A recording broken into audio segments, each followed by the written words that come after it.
that. Any other guests here today?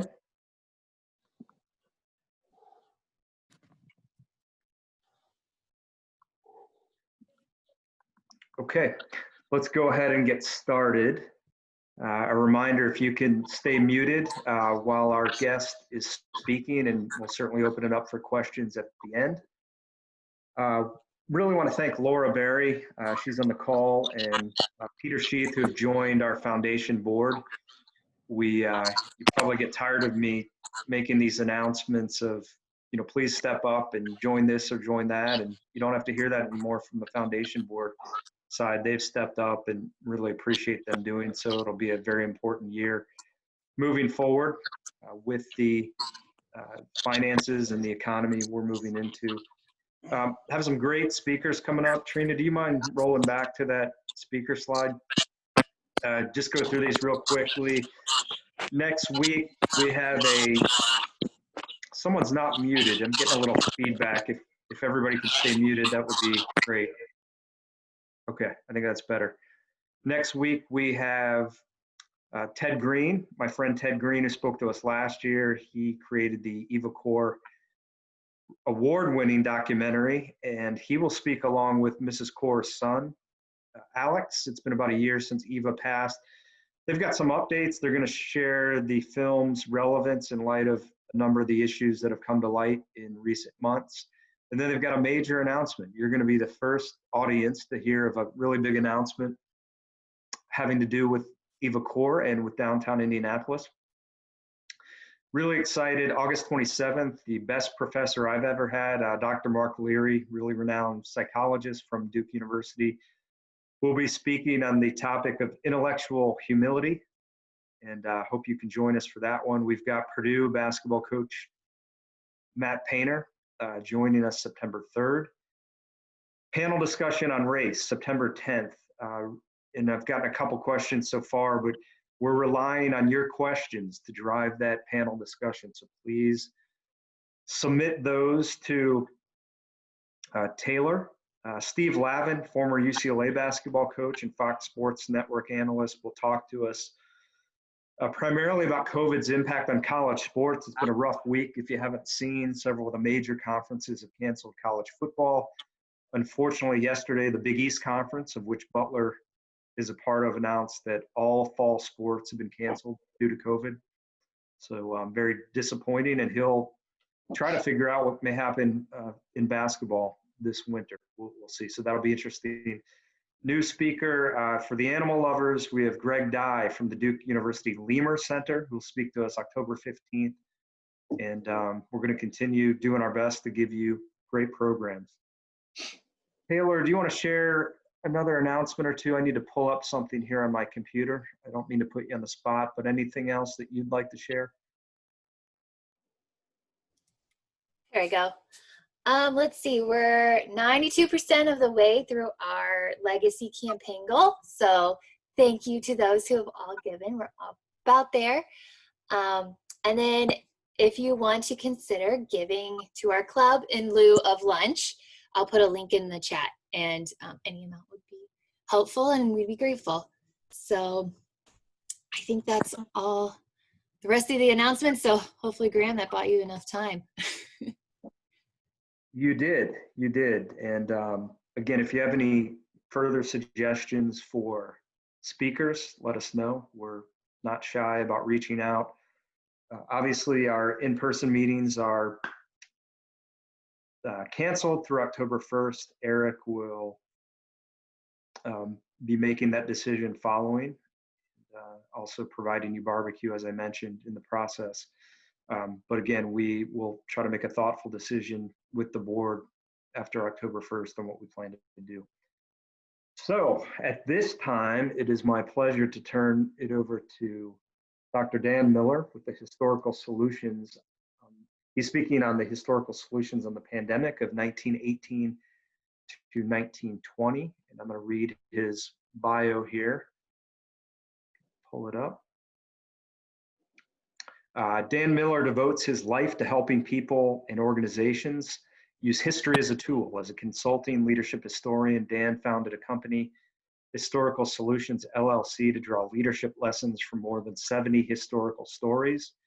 He shares these stories in seminars, workshops, coaching, and customized research writing for executives, entrepreneurs, trustees, board members, team leaders, and more. He's developed a popular Today in 1918, 1919 pandemic series, as well as a new experiential learning activity called a walk shop. Dan has an extensive list of publications. His first book was published in 2008, titled A Tragic Turn, 6 Leaders and the Death of Martin Luther King Jr. He's written 4 books for clients on their organizational history, as well as entries from the Dictionary of Literary Biography, the Encyclopedia of Americans at War, and the Encyclopedia of the American Revolution. His latest client book is The Heart of a Word, the History of Community Hospital East, and he's currently working on a book about 4 days in the leadership life of Abraham Lincoln, as well, fitting for our group, is a history of Riley Children's Hospital. Dan and his wife Kelly, a clinical psychologist at the University of Indianapolis, live in Indianapolis. By the way, I'd appreciate, Dan, you writing a book on being married to a psychologist, because I need that myself. And he has 2 daughters, Haley and Ava. Dan, we're honored to have you here, and program's yours.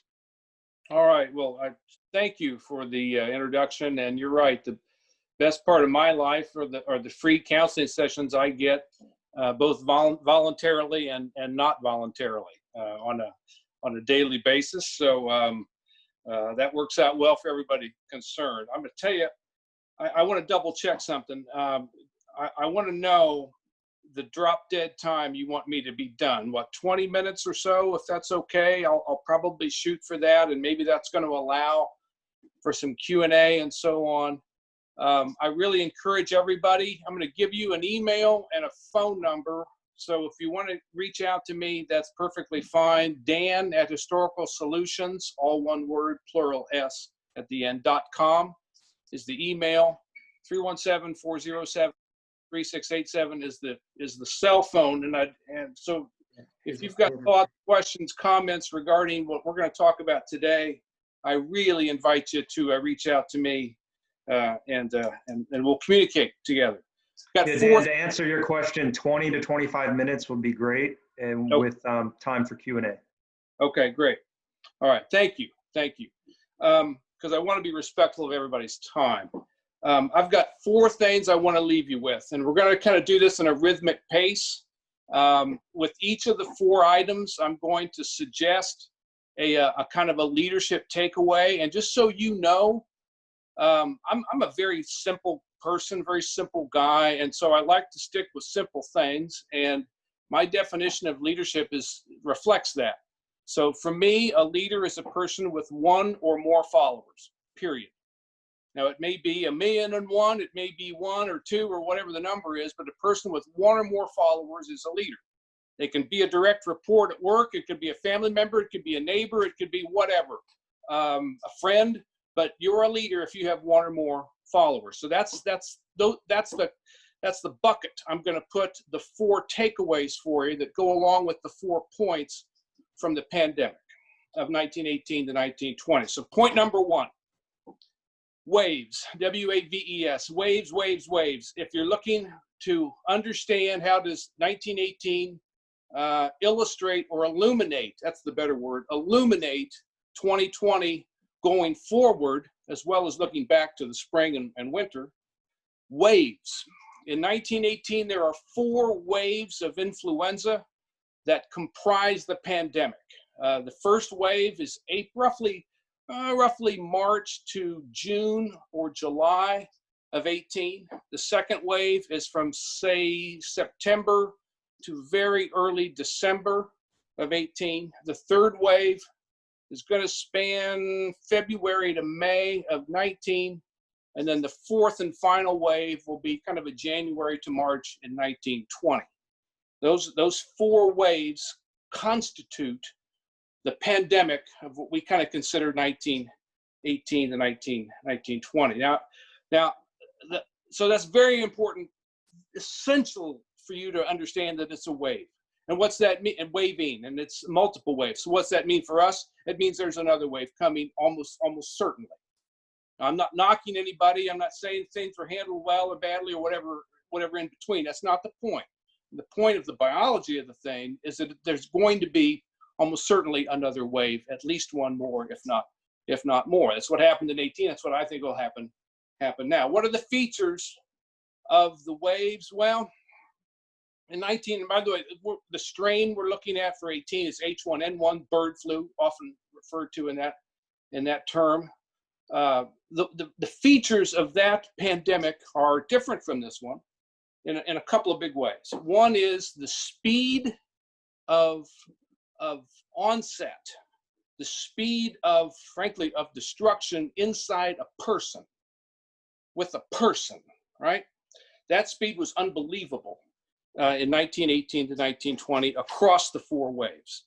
If you got it on a Friday, by God, you were flat out. If you still breathing, you were flat out by the following Tuesday. I mean, you were really just leveled with a speed that was just unimaginable in that regard. Another thing about speed that's important as a feature is the transmission from person to person and place to place. The doggone thing just moved like a laser beam in its speed.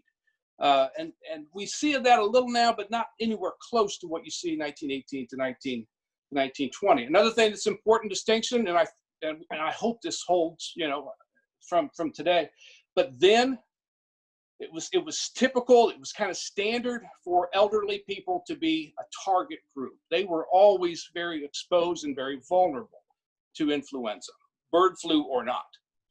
That's true in 1918 and 1920. They're high-risk group. However, the high-risk group extended to young people, and I'm talking about up to, say, age 15. And then here's the other weird thing about it. People in their 20s, 30s, and 40s were also vulnerable as well. And if you think about it, by God, that's just about the whole age span in terms of that. If you're 50, you're okay, but everybody else is really at risk. That's not really the case in terms of the lethality, the fatalities of the thing. They don't mount up like that now across those age spectrums like you see in 1918 to 1920. Now, and by the way, the conditions are largely somewhat the same in the sense of spiking high fevers and just a vicious respiratory attack and a weakness and an achiness that just is utterly debilitating. So that sounds a little familiar, I think, for some of the characteristics we see now. Another thing that if we just transported you back to 1918 to 1920, that would look identical. And you may know this, but it's going to kind of freak you out, even if you know it, how far this runs. The issues that were in play in terms of personal conduct and personal behaviors, the kinds of things that they wanted you to do or not to do, those are almost identical. If you wipe out the names and the places and the times, it's all transmissible from one era to the next. You got to wear a mask? That was a big issue at that time. You got to stay kind of inside. You got to stay isolated. You got to shut everything down. That's a big issue of 1918 in particular. You have to avoid the kinds of public contacts that your life almost relies on, right? In terms of school and work and various social entertainments that we're used to. We talked about sports here a little bit ago. Huge controversy in 1918 about college football in the second wave. Huge controversy about baseball and other kinds of places too. Theaters become kind of contentious grounds about when can we reopen the theaters? How soon is too soon? How fast is too fast? So those issues are almost identical as to the two eras then, 1918, 1920, and now in 2020. So I've got more to say here in just a second. I want to round out this first point here. What's the leadership takeaway from this? What's the leadership insight from then for you or someone you know now? Well, for one thing, I've got two for you. We're going to move on. Number one would be change in continuity. Every wave is not the same as the prior wave. So the first wave doesn't just repeat itself 3 times in an identical fashion. Okay, that's dreadfully important. So the waves have a certain continuity, but they also have a change from one to one to one to, and so on. So if you think that wave one is just going to be a wave one repeated, it's not going to happen that way. It will not happen that way. Guarantee it. So there'll be this kind of constant dance or interplay or tension, honestly, between change and continuity as you go from wave to wave to wave. Second point on this, and we'll move on. What's inside a wave? I'll tell you what's inside a wave. Bubbles. Bubbles are inside a wave. And here's what I mean. And you've probably heard this before for 2020. We've all got different bubbles. I've got a bubble. Thank God our bubble here, in terms of my family, has been pretty decent, actually. Nobody's been really affected physically. We've adapted well enough in terms of our work and in our education, our schools, and so forth. But you know what? There are other bubbles that aren't that way at all. Aren't that way at all. So inside of each wave are a million different bubbles. And I think one danger is that we make too many conclusions based on our own bubble. Just a thought. It's not a criticism, just a thought. Let's move on to my second point. Point number two, so we've got waves. Point number two, there is a shock and a scale to 1918 to 1920 that is completely mind-blowing in American history. I don't want to go on about an aspect of this, but the fact that hardly anybody knows anything about this up until now in 2020, nobody's even really bothered with it, to be perfectly honest. A couple of books here and there, but essentially it's been forgotten, ignored, overlooked. It's mind-blowing when you take a step back and start to dig into what it was. And let me give you some numbers. Now, worldwide, they're talking around 50, they think 50 million killed. 1/3 of the world's population, 500 million, was afflicted with influenza in 1918 to 1920. Let's take it into the United States. Best numbers that I found, 675,000 Americans killed during the 4 waves. 675,000 killed. Do you know what the current number is of the estimate of the American Civil War? 670,000. 675,000 people, now remember this, compressed into a stack of weeks. Remember those 4 waves? If you add up those 4 waves, geez, I've not really done the math in terms of adding up the month-to-month part of it, but guys, let's just say it's 10 to 12 months in total when you squeeze it all together. 675,000 dead in 10 to 12 months. That's an unbelievable reality, okay? What's worse, and it gets worse, the second wave is hell on earth, and there is no other way to say it. The second wave of 1918 is the most destructive period of time in American history. Forget your wars, forget your revolution, forget everything else. Nothing compares to the second wave, September through early December 1918. 375,000 people killed in that wave. Let's do a little number here. I'm going to go out on a limb here, and I'm going to say that this audience is pretty doggone historically literate. Take your number, 375,000 people killed September through the end of November. September, October, November. Let's call it, what do you want to say, 13 weeks. Okay, 13 weeks. That's how many Vietnams in 13 weeks. There's 50, let's round it easy for my math, right? 50,000 killed in Vietnam, American soldiers killed in Vietnam. It's a decent number to work with. So you're talking about what? 7 Vietnams in 13 weeks. That's the kind of comparison point you need to put life into a phrase like hell on earth for Americans in 1918. So we can't even begin to understand and appreciate what that means on a daily level. We have a little bit of a crack of a door, right, in terms of what we're going through now. But just think if we were looking at those kinds of numbers.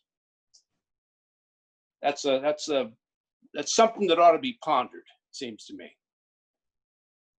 So what's the leadership perspective? What's the leadership takeaway from that? Well, the takeaway is what I just said. It is perspective, right? It's helping you understand that as bad as today feels, and it does feel bad, it is bad. But as bad as today feels, there is a further perspective, longer, deeper, richer perspective that can be gained when you put it in the context of 1918 to 1920. Today is not all of reality. Okay? So when your leadership, I suspect that's probably a pretty useful thing to hang on to and to help your followers hang on to. Today is not all of reality. Third point. So we've got waves. We've got the shock and the scale and the American experience just being unbelievable. By the way, October 1918, the deadliest month in American history. Now, number three, waves, shock and scale. Number three, I got to tell you, gun to my head, say, hey, Dan, give me the one thing from 1918 to 1920 that you found that you think everybody ought to know. Well, here it comes. You know, and by the way, I'm not trying to tick anybody off, so just hang with me. They really didn't experience influenza in 1918 to 1920 in those waves. I'm not being cute or clever. Because here, let me tell you what they did experience. Influenza is the biological condition they experienced. Yes, virus and all the other kinds of birds, all the other kinds of things. But there was something bigger that they experienced. Because you know what? And I really want you to think about 2020. This is unbelievably important. They experienced influenza through something, through this material, through it. They didn't look right at it, they looked through it. What are they looking through? They're looking through the dominant public issue of the day, the dominant public issue of American life. They're experiencing influenza through that issue. It's not by itself, it's not separate. You may think that it is, but it isn't. I won't make you guess what that issue is. I'll tell you what the issue is, because it's easy. The World War. Europe had been aflame in warfare since August of 1914. The United States formally entered that war. By the way, it was not known as World War I. There was no need to number them. They called it the Great War or the World War. The United States enters it in April of 1917. By the time the first wave of influenza comes, it collides with the World War. Okay? So they don't experience influenza. They experience warfluenza. Warfluenza is defined as the collision of influenza with the dominant issue of the day. That's what they experience. And I just beg people to think through what that truly means on an hour-to-hour, day-to-day, week-to-week proposition.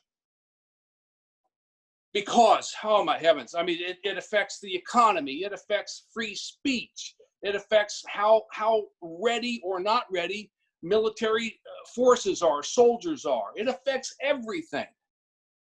When they try to raise money for war bonds, they do it in late September. One of the times they do it in late September, they're having people having parades and big events and on everywhere. Probably people are watching me. There's a freaking parade held in order to promote war bonds. Everybody gets sick there.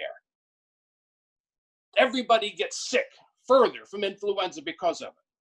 The World War ends on November 11th. The armistice is signed. The fighting is declared over. Everybody pours out of their houses to celebrate, go into the streets, yell and scream and do the other kinds of things. Does that sound familiar to 2020? Into the streets.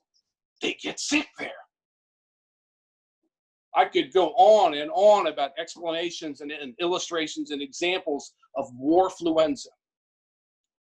Now, here's where I want you to really give me some leeway to suggest how this plays out for us. We don't have World War I, okay? We don't have that, thank God. You know what we have? We do. We've got warfluenza. What would you say is our warfluenza? I'm going to tell you what I think our warfluenza is, and I'm not going to say this with a political affiliation attached to it. I'm not going to say this with a vote attached to it. I don't say this with anything attached. I say this as a consulting historian attached to it. You've got World War Trump. That's our warfluenza. What, love him, hate him, in between, whatever, I don't care. I mean, here's what it is. Think about it for a second. How much of what's going on now is affected by people's filtering through their issue of the day? Let me go back to 1918 for a second. Coles County, C-O-L-E-S, Coles County, Illinois. There are two towns that you can practically throw a football back and forth across, Mattoon and Charleston, two biggest towns in this rural county in Illinois. By God, you go back and you look at the newspapers, you would think you were on two different planets. One of them hates the president and therefore thinks the influenza is just killing all of humanity. The other one loves the president and therefore, in that case, wants to kind of make it minimal and minimize it and reduce it as an issue. It's affecting both towns, but you would literally think they were two different planets, 10 miles apart. Newspapers, pick up one newspaper, or a TV station, or your smartphone, whatever you're doing. The filtering of the reality is unbelievably separate. That is our warfluenza. Really complicates things. It makes it very difficult to know what's up, what's down, what's in, what's out. But I'm telling you, with all due respect, and I say this, I really mean it with all due respect, they had it then, warfluenza. We have it now, warfluenza. That is the single most important takeaway regarding, forget all the other stuff, masks and closures, whatever, and those are important. But in terms of finding a new insight from 1918 to 1920, that's it, warfluenza. All right, leadership takeaway from that, and now I'll move into my fourth and final point and get out of your way. Here's the leadership takeaway. It's a big challenge, man, because I'm in it too. I'm not pretending I'm separate. I'm in it too. I'm fighting warfluenza too. So here's what you have to do as a leader and help your followers do this. When things, and they're going to get worse, they're going to get worse. Our warfluenza will worsen. You have to resist the pull in and the pull down. It's like this centrifugal force that just draws you in closer and deeper and da-da-da. You got to try to resist that. You got to stay out and stay up as much as you can. Because when you stay out and you stay up, you're able to have a greater chance of clarity of vision. You're able to have a greater chance of providing steadiness and composure to the people around you. These are vital traits. Those traits will be under assault with our warfluenza, just like it was under assault with their warfluenza. You know what? I got to tell you something. I was doing some research for my ongoing series, which I'm going to be coming back to, by the way, on my website on 1919. And in March of 1919, there's a doctor from Louisville, Kentucky, who gives a highly publicized presentation in New York City about influenza from the year before. And the interesting thing, he uses an H word as the pivot, the core of his presentation in the spring of 19 is an H word. And it's not the word hoax. It's another H word. Now remember what I just told you, 675,000 people, 375,000 in the second wave alone. And this guy stands up in New York and says, you know what killed those people? Hype. That's what killed them. Made them feel bad about themselves, made them feel discouraged. That's the word, discouraged. You're going to get sick you're going to get sick and die when you feel discouraged up to a certain point. This was the guy's talk in the spring of 1919. That's warfluenza. I don't say that from a superior position. Believe me, I do not.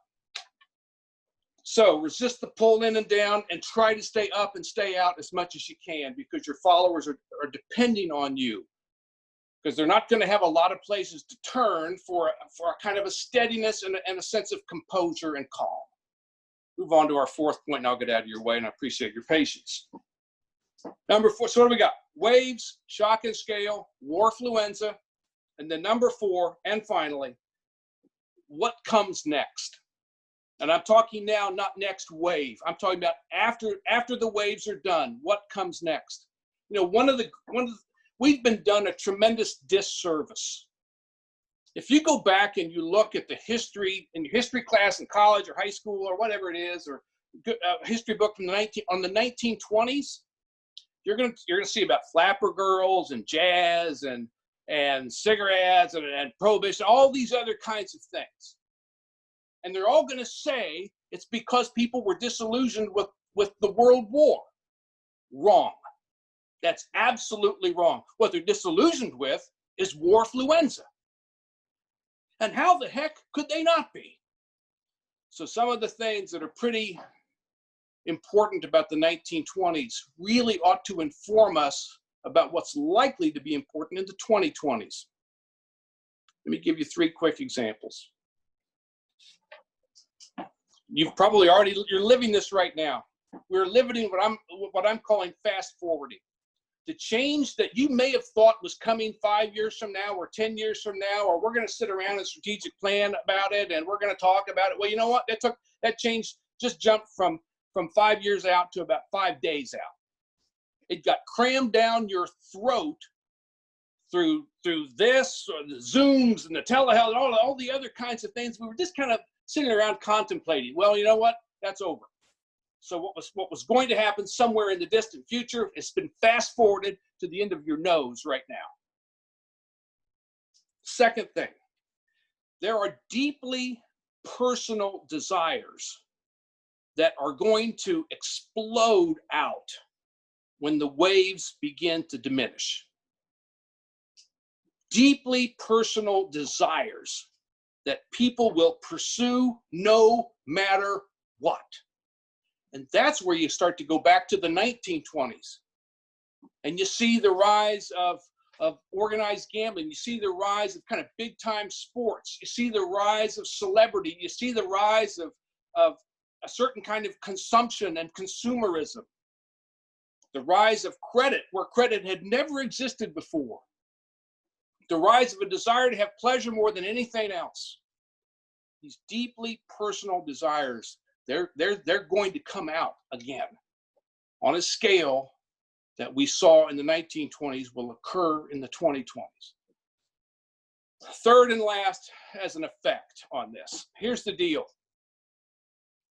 And by the way, one thing I think will probably be true, I'm sorry, let me back up.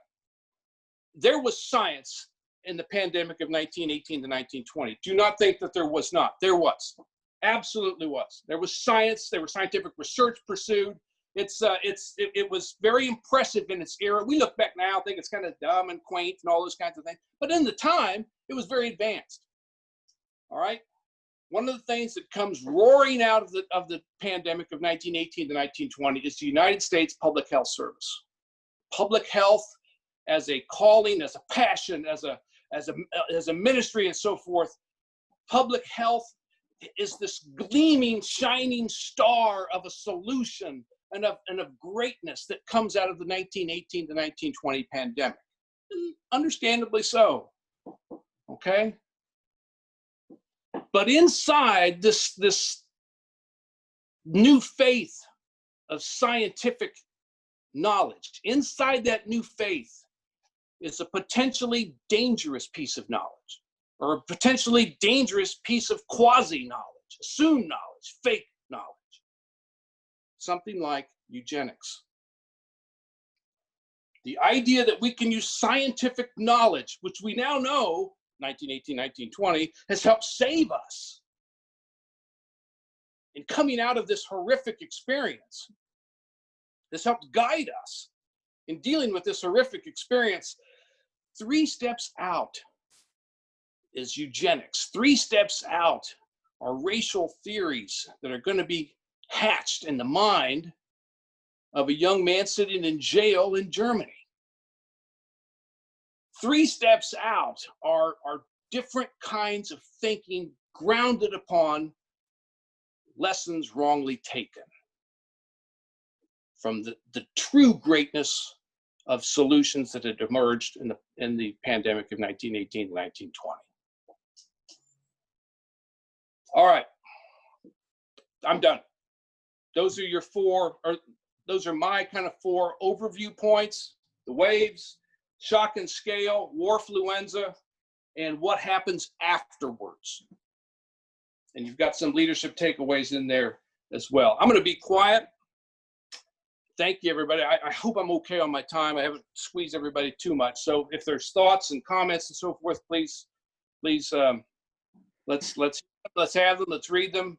You're welcome also to send them to me via the means I gave you earlier. So there we go. Dan, that was terrific. I loved your passion throughout the talk. We've got a lot of questions, but one of the advantages to being the president is I get to ask the first one. And I'm speaking for my barbecue chef, Eric Steele, I think on this one as well. You know, one of the issues we've struggled with in the past couple of months is, should we be meeting in person as a Kiwanis Club? Should we be doing hybrid meetings? Your thoughts on that, and advice perhaps to Eric in terms of what we should be looking at as we think about coming back in person here in the fall? Well, it's a good question. And you could ask that in about 30 different angles, couldn't you, in terms of applying it to stuff. I would say, again, remember one of my first things that I mentioned to everybody here. I'm a simple guy. So to me, I'm kind of an Occam razor type of guy. So I would say that life is going to be in the middle here, and what I mean by that is a hybrid. Now, that's not to encourage recklessness, but I think a hybrid is where life is going to be. So I think it's a very good thing to think about, how does that begin to look? So hybrid. And one other thing, I don't shut up about it. I'm sorry to go on, but everybody needs, and you specifically, you need to understand the importance of what you're doing on a daily basis, because what the model you end up putting together, the hybrid model, if you're going to go with what I said, the hybrid model, that can serve as an example to a lot of different groups. So I would think through that, not thinking through to the point of paralysis, but just being creative and not impulsive about what thinking through produces. So if that makes any sense at all, I'll be quiet. It does. Thank you. Okay, I'm going to start running through questions because we've got quite a few. Dan, what did you learn in studying 1918 to 1920 to do now in 2021? I think you've covered some of this: to combat the virus and the deadly coming second wave. Will it mutate? I think you covered most of that, but if you want to add on anything, you can. I will tell you, yes, and you're right. We did kind of talk about that, didn't we? A little bit here and there. Well, a lot actually, but I really can't emphasize enough the warfluenza point. That's going to continue, and you need to start thinking about what are the events coming that we already know are coming. For example, there's a campaign coming. There's an election coming. There's an aftermath of the election coming. There's an inauguration, coming. So, I mean, you can start to think about, in our version of that, can you begin to put down some markers that you can start to kind of organize your mind around from a leadership perspective? Because you can kind of lay a few of those out now, but warfluenza will continue. Let me tell you one thing that is coming in my series. When I come back, I took a purposeful pause because I'm going to let the pandemic of 19 bring me back to my series in 2020. Guess who gets sick in 1919? POTUS, President of the United States. POTUS 28 gets sick from influenza. In the middle of the most important moment of his life, the influenza he had tried to ignore and set aside and minimize gets him. Doesn't kill him, comes close, but it gets him. So warfluenza can take on some very strange and completely unpredictable manifestations. I'm done. Okay, are we still in the first wave or have we moved to the second? That's a great question. First asking someone this. I got to tell you, I don't know about anybody here on the call, but anecdotally, I this was here a bit. I really believe this has been here longer or in different forms than perhaps we've assumed. With that being said, there can be dips and rises inside of a wave. So I really think it started sooner, and we've had dips and rises all along. I think we're still in that first wave is my view. I think the second wave is still out there. At least, and probably 3 and 4, honestly. Okay, another one. Dan, I always enjoy your talks. Thank you. How long did it take after the 1918-20 flu pandemic until things returned to normal, like no longer worrying about masks and meeting in groups, not staying home, et cetera? That's a fabulous question. And this is where we ought to bring my wife in on this from a psychological perspective, because that's part of the answer, or that's part of where you look for this answer. The physical things that our questioner just mentioned, the masks, the meetings, and all of that, boom, gone, disappear, just vanish. I mean, it's like a light switch. Right? However, those other things I gave you about the effects, those are very powerful and actually far more meaningful and troubling to some degree than the masks ever were. And let me tell you something. I don't think it's an accident. I really don't think it's an accident that you see a surge of the Klan beginning around 1920 with the end of the pandemic. I believe I heard you mention that 500 million out of a world population of 1.5 billion died from the pandemic. Do you know how many of those? No, 50 million died. 500 yeah, I thought it was 50. Yeah, 50, and then put your 0 on for the overall set of afflicted. Okay. Do you know how many of those deaths were from the U.S.? What a powerful speaker, much enjoyed. 675,000. By the way, thank you for your nice thoughts and words there. I appreciate it. 675,000 is considered the American slice of that. And by the way, the war is the engine of it. Biologically, it's birds, but they're almost irrelevant. It's the warfluenza, that really carries the thing wherever it goes. How does climate change factor in combating the virus? For example, migration to get away or avoid death. When will the next pandemic come after this one? Can we get through this one first before we tackle that question? Will this one ever go away? Easy questions there. Well, let me take that one. I'll flip it if you don't mind. This will go away. Yes, it will go away. And I say that not as an MD. You know, my doctor means I don't make as much money. It's a PhD, but it will go away. H1N1 went away. It will be back for some other generation. God forbid our own and our next. But it will be back, but it will go away. In terms of the climate change part of that's a great question. It's a wonderful question. One of the interesting things I bumped into was that I think up to that point, 1919 was the hottest year on record.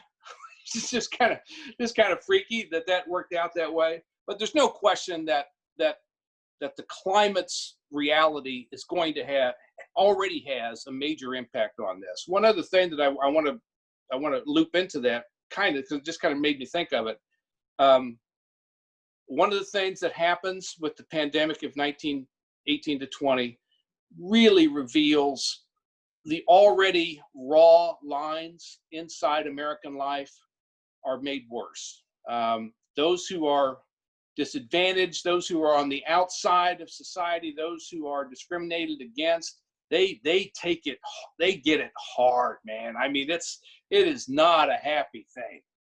So while the virus itself believes in total equality, it'll kill anybody. Some of the expressions of it are sadly unequal. Great presentation. Are you available to speak at one of our online meetings in Jamaica? Absolutely, love to. Okay, thank you. And Dan provided his email address for our Jamaican contingent. Had another question. I think you've answered this one though, about you believe the virus will have several waves. Another question. Great to hear you again, Dr. Miller. And this is a good question. If groups feel strong enough to protest, what factors can be adjusted to embrace a hybrid approach to gather in a safer way? Whoa. Well, that's a great question with an impossible answer, because groups are going to have their own emotions, and those emotions will ultimately determine what the group does. And so regardless of what's been prescripted or what's been anticipated, the group's emotion will take control of that, will take precedence over that. So I love the question. I think the answer has to be understood that it's going to be imperfect at best in terms of what's followed. That's one of the reasons, by the way, the logic of that question, which I love, the logic of that question is exactly why I told everybody in a particular use of words, I'm a word guy, go back to 1918, when they wanted people to come out and buy war bonds and have a fun time and buy war bonds. Nobody cared about restrictions. They brought them out. When the war is over and they want to celebrate and commemorate, nobody cares. They brought them out. So those emotions trumped everything else. Now, a fascinating thing is Halloween. Halloween of 1918 is at the end of that most horrific month in American history. And you know what? Most people followed the rules of Halloween, which was prohibitions across the board on all the celebrations and all the trick-or-treating. So they followed that, but they did not follow it on either side of it with the Liberty Loan parades or with the Armistice Day parades. Okay. Emotion will trump it. That's the point. I've got two questions that are a bit similar, so I'll kind of combine them.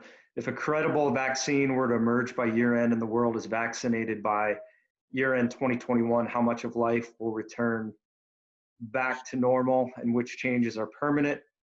What about a vaccine? Will that stop the pandemic? Did it 100 years ago? The answer to the very last thing you asked was no, it did not. No, and one really wasn't found. There were some pieces of research that proved valuable, but nothing was found as a complete answer in that regard. I strongly believe there will be a vaccine. I believe it will be more effective early on rather than later on. And I also believe, and this takes me back to another business of why I said things the way that I did, that, and we need to think through this, the spontaneous glory of that vaccine is going to produce, it's going to have a tail, right? It's going to have a wake. And in that wake, we've got to be very, very careful, I believe, to learn a lesson from the 1920s. In the wake of that glorious answer, that glorious solution, could come an arrogance that will end up being very destructive later on. That's exactly what happened in the 1920s. There was an arrogance inside the glorious solution that science had offered in the form of public health expertise. We will have a vaccine. That vaccine will have a glory to it. And like the sun, that glory will be very bright and may obscure people's visions at a difficult time later on. Another question here. I think I'm reading this right. Were there violence and protest around that first pandemic? Were police in danger as they are now? There was protest. Well, wonderful question. Yes and yes. The Wilson POTUS 28. POTUS 28 was pretty much a thorough racist. And racism re-emerged. In fact, a lot of those Confederate statues that have caused so much problem now, a lot of them were kind of done in that 19-teen period. Wilson was no friend of Black Americans at all. And so there were race riots that occurred in 17, 18, 19, and 20, and 21. And the civil violence of that era is actually worse than it is now. And I'm not minimizing now, so don't think I'm doing that. That's not my point. But it's worse in the late 19-teens. So there was violence. Some of the violence did not have anything to do necessarily with the pandemic, but it is concurrent with it. And you could possibly argue that the psychological buildup of the pandemic contributes to the ferocity of the violence. Outstanding. I think we've gotten through them all. I'm going to ask one more question before we close it out here.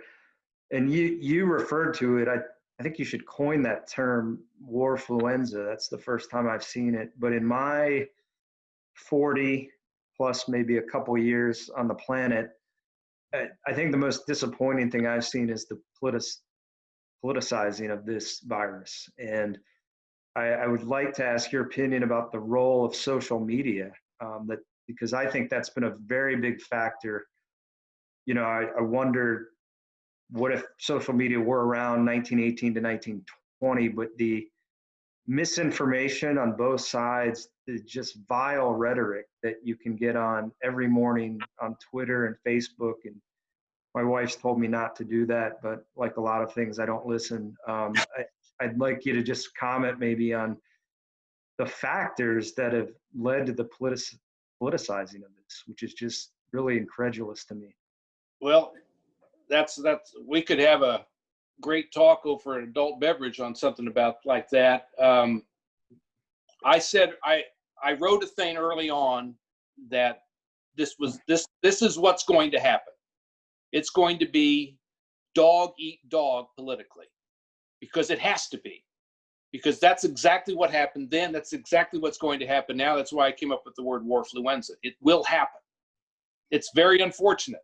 The best that I can tell folks is to at least adopt some form of self-awareness. And that's why I keep going around yelling and screaming about warfluenza, to at least give people a little bit of a push toward greater self-awareness than they might have had otherwise. And it is discouraging. It's discouraging as heck. And the social media absolutely is an enormous role in this. They had a version of it. Now it's not, but if you think back, there was a new form of visualization that no one really had spent a lot of time with. And it's moving pictures. That's why theaters are battlegrounds in terms of, do we open them up? Do we close them down? People were obsessed with this new form of communication technology known as moving pictures. That was soundless, but nobody had ever seen this before. It was just unbelievable. And that's why one of the things that happens is POTUS 28 in the White House previews, and this is an enormous event. He previews the movie called Birth of a Nation. And it basically glorifies the Klan and tells this hideous view of American history, especially the Civil War and especially Black Americans. And coming out of the White House on this new technology known as moving pictures. So that technology is part of their pandemic, just like this technology that I'm pointing to my phone is part of ours. The screens are smaller. Dan, we're at 1 o'clock. Could I ask, do you have a time for a couple more minutes to stick around after we adjourn? We've got a couple last questions for you. Okay. Absolutely. Love to. Really want to thank you. That was a fascinating presentation. Really well done. I asked for a virtual round of applause from our Kiwanians. Awesome job. Thank In, you. in, in appreciation, we're going to be making a donation to Big Brothers, Big Sisters of Indianapolis in your name, and we will send you over a certificate. Again, if you want to stick around for a few minutes after we officially adjourn, I do see a couple other questions here that we'll cover, or if you just want some social time with your Kiwanians, feel free to stick around. A favor I'd like to ask, I'd really like to get a great crowd next week. I think many of you know about my passion and connection to Eva Core, and would really appreciate you blasting that out on your networks. Really also another important topic. And again, a really cool announcement they're going to make next week. So having said that, we'll officially adjourn, and feel free to stick around if you have a few minutes afterwards. Thank you, Graham. That was a very interesting, great presentation. Thank you, Dan, and I hope you will take up Dale G. Bev's invitation at our Kiwanis Club of New Kingston meeting one evening. So Dan, I'm seeing a couple other, we've got a when will the second wave begin was a question we couldn't get to, if you want to cover that one. Yeah. By the way, just in answering this, or not answering, and responding to it, I am doing work right now with one of the large hospitals locally and their executive team on using the 1918, 1920 experience to help them prepare from a leadership perspective for the rest of the year. So this is very much a part of what I'm thinking about a lot. So to answer your question, I got to tell you, I think that the calendars match up pretty well. So if I were going to say a second wave, I'd say September. And that's the second wave of 18. Now, I don't think it'll be as bad on the biological side. I really don't. But on the warfluenza side, I think it will be. And that's because of we're in our World War Trump, and we're heading toward the climactic struggle of that. Just like, interestingly enough, and I really got to think through this because this just emerged to me yesterday in putting this together and in doing some other client work. There's a relationship here between the horrible numbers of the second wave in 18 and the horrible expression of warfluenza in 18. If you look in the first wave of 18, the warfluenza part of it, as outward expressions and signs and those kinds of things, there really aren't any. It's more internal, and what I mean by that, soldiers traveling around infecting each other, that kind of thing.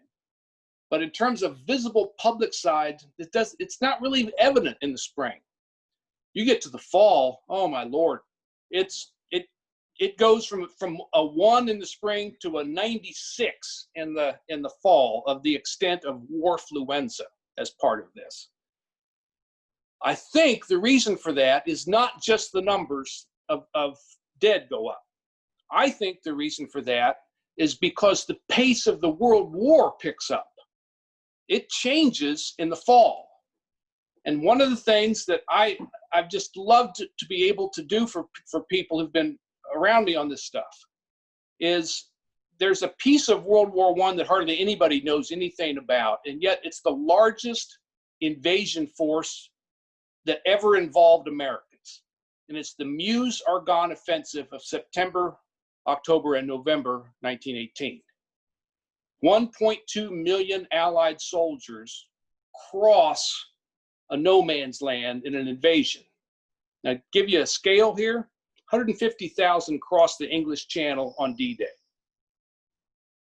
1.2 million cross no man's land in the fall of 18. That's just, those numbers are just unbelievable. There's a huge American contingent in that 1.2 million, including, by the way, Harry Truman. So I think because the war changed, warfluenza changed in a bad way in the fall. And I think because our World War Trump will change and is changing right now because of the campaign, that means our warfluenza is going to change right along with it. So I think the warfluenza will be worse than the influenza, if you see what I'm saying. One last question. To what extent has arrogance caused or perpetuated hundreds of innocent deaths? I don't mean to laugh. I apologize. We've thrown some real softballs at you here today. I'm only laughing like Shakespeare probably laughs, you know, centuries ago. Arrogance is always a killer. Arrogance kills lots of people, and it's killed here, just like it killed too in warfluenza 1918, 1920. So arrogance is part of our problem and part of what we need to guard against at all costs. Well, again, this has been, there's a comment which I agree and I think is probably not gotten as much attention as it should, but the concern about the mental health of citizens having to contend with warfluenza. Agree. Dan, we got a tremendous amount of compliments, excellent program, wonderful program, great job, Dan. We've had some really good programs this summer, but this is, I think, at the top. Really enjoyed it. And hopefully we'll have you back next summer to dissect how we beat this pandemic. That is sure my hope. I'd love to do it. And by the way, if you want to do something off this group, do something smaller, I'd be happy to do that too. Great. Well, I've got to jump off here. I hope everybody has a wonderful week. Appreciate all you're doing for Kiwanis, and onward, okay? Thanks, everybody. Thanks, Dan. Stay safe. Thank you. Thank you. Too.